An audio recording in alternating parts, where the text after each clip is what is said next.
Hello? Someone's watching me.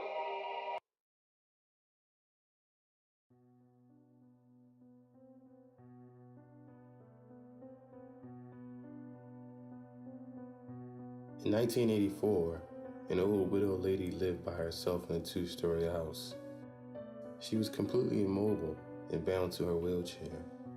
Ever since the mysterious death of her husband, she required the aid of a caretaker who would visit her daily to help her with her everyday tasks. What made it so difficult was the fact that the two floors of her house were only connected by an old and decrepit staircase. When the old lady needed to move between the two floors, the carer would have to carry her frail body like an infant up and down the stairs. One day the police received a call from the widow. There had been a murder. Since police units were scarce at the time and the murderer had already fled the scene, only one detective was sent out to conduct the initial crime scene report.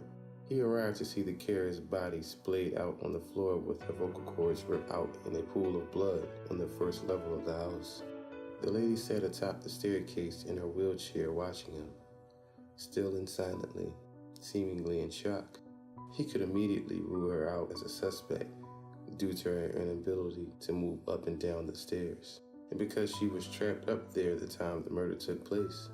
It was similar to the death of her husband many years ago, who had suffocated in his sleep on the couch downstairs.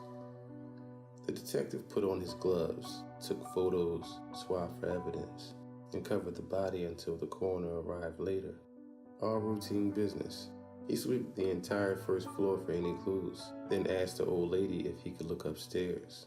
She insisted that she was upstairs the whole time, and no one apart from her had been up there that day. Regardless of this, the detective ascended the staircase, to which she slowly and hesitantly moved aside. Beyond the staircase, there was a narrow corridor with 3 closed doors along it. He checked behind each of the doors.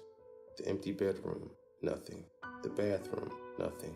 He became anxious as he slowly made his way to the final bedroom where the old lady slept. He opened it and everything looked normal. A bed, a wardrobe, and a bedside table with a lamp. He checked every wall of the room in horror, as it was not what he discovered, but it was what he didn't discover that made him stop dead in his tracks and slowly reach for his gun in his holster.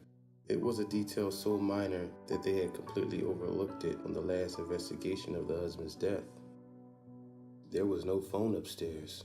He suddenly heard a noise as he withdrew his gun and rushed out of the room, only to find an empty wheelchair atop the stairs.